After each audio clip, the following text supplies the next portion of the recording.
Brendan Schaub forced his 10-year-old son to play baseball for his baseball team despite being sick. Hashtag BOAD, beast of a dad.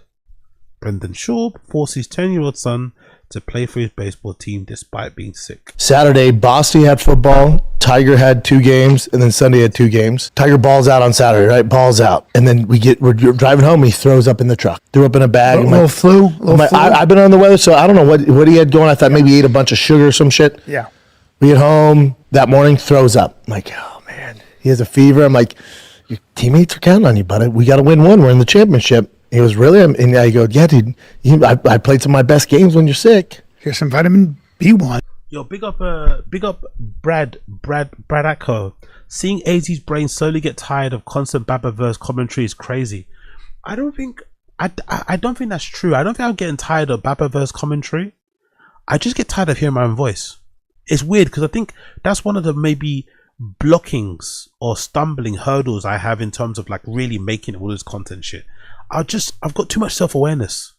I think I need to reduce the self-awareness and just be unapologetically like, you know what I mean? I think that's a problem.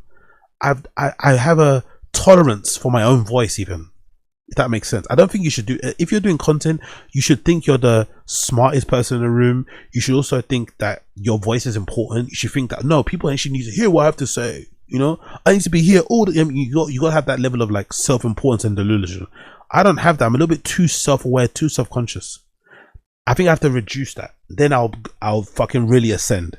Once I start to really believe that what I'm saying is important and is well, yeah, I mean, that kind of thing. I think that's why if you're hearing the tiredness, it's not because of the Bapaverse stuff. It's because I truly get bored of hearing myself speak or hearing the sound of my own voice, you know, because I've got to do my clips. I make my own clips and stuff, right? So I'm having to listen to it. So it's like, oh, you know what I mean? So I can't. It's hard. But I'm trying. It's hard, but trust me, I'm not bored. The Babaverse stuff I can never be bored of because I want to see how it ends. I'm very big on seeing how it's ending. I'm not fucking Tink Up gang like fucking Casual and everybody else in the Tune Chat. I don't want to see him completely desolate, but I do want to see how it ends. So I'm not bored of the Babaverse at all, but I do get bored of my own voice across all platforms, whether it's social media, whether it's Taz. I just because you know I feel like I'm a lot on there in general, so I kind of ugh. But that's not what we have to do. If you want to make content online, you have to be unapologetically like, yes, I'm important. But I'm not there yet. I'm getting there little by little. I'm gonna get there, but I'm not there right yet. Let's get this going, man. Here's some orange juice. Let's figure it out. And poor kiddo, just not. His coach is like, man, he just doesn't seem into him. I'm like, yeah. Big up Josie, love you guys too. Big up Josie, massive heart sign. Big up you guys. Big up, love you all too. Thank you for hanging in there with me. We're getting there. Yeah, he's sick. Yeah, he's not doing well. Threw up in right field. You pushed your son. It's for the championship. And your 10-year-old. Yeah, it's for a championship. Hey. We needed it. Hey, it's 10-year-old, so it doesn't matter. I know he could have taken it off for sure. I mean, he should have taken a break. Yeah, but he's tough, so he'll rally. Yeah, he was like, I'm good. And even during the game, I'm like, buddy, you good? Electrolytes? Excited. Yeah, he wanted to win. But in hindsight. Did they win? No, we lost. Yeah. Boys played well, though. Boys played well. Now he's home with the flu. No, he's all right now. Yeah. You know, he's all right. Yeah. It's going around. My little ones are. By the way, that's a lie. He's definitely home with the flu. Just little snot bombs all the time. How it goes. Yeah. So you're going to get sick. This is how it goes. Yeah. How it goes, buddy. You're trying to underplay it by saying just how it goes. But I don't know. Like, I don't think he pushed his son to play the game despite being sick because he doesn't care about his son. I think he shows how much he cares about his son by how much he talks about them and how much he invests in their sports, right?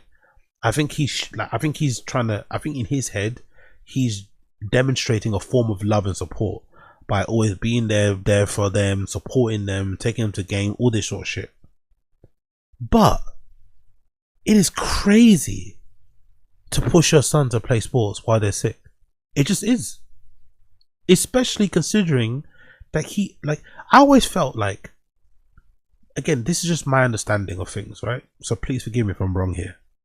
But it always seemed to me that the more mediocre an athlete was, usually the more forgiving they were with their own kid in terms of sports. Sometimes the opposite. Sometimes, and then obviously, if you're really talented, sometimes it's worse if you're the kid. You know, let's say for instance you're the child of fucking Michael Jordan. It was worse because sometimes if you're the child of an elite athlete, number one, your elite athlete parent, usually the skills are not transferable, right? Or the talent, it's not going to be passed through your DNA, unfortunately. Usually, in most cases. But they also say sometimes if your father or mother was an elite athlete, they sometimes don't know how hard it is to be a mediocre or a good athlete because everything came to them naturally. Everything just came like it's just a God-given talent. So they don't know how to teach.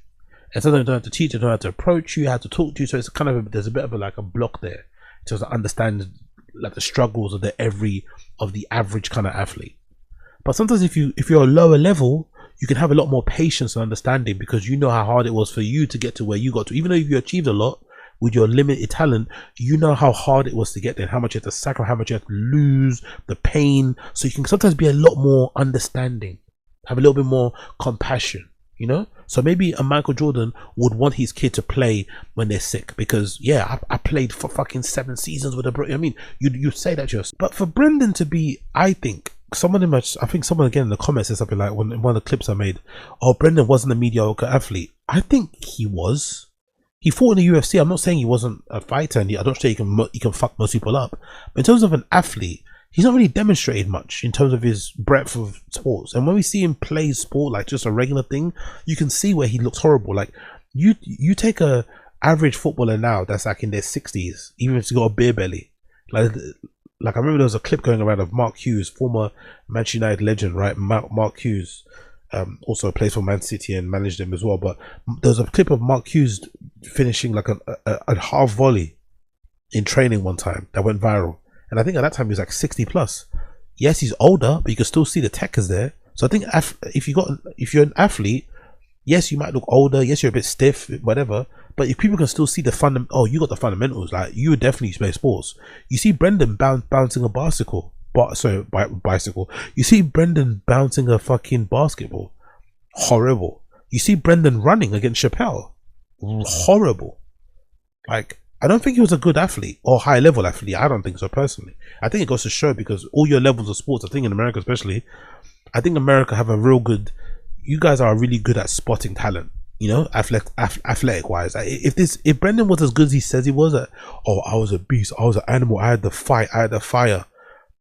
Even if you're not good athletically and you have that kind of mindset, they're gonna make use of you in NFL, in football. They're gonna make use of you if you have that dog in you and you're just someone's gonna make use of you. It's not like you're just gonna slip through the cracks. It's not gonna happen.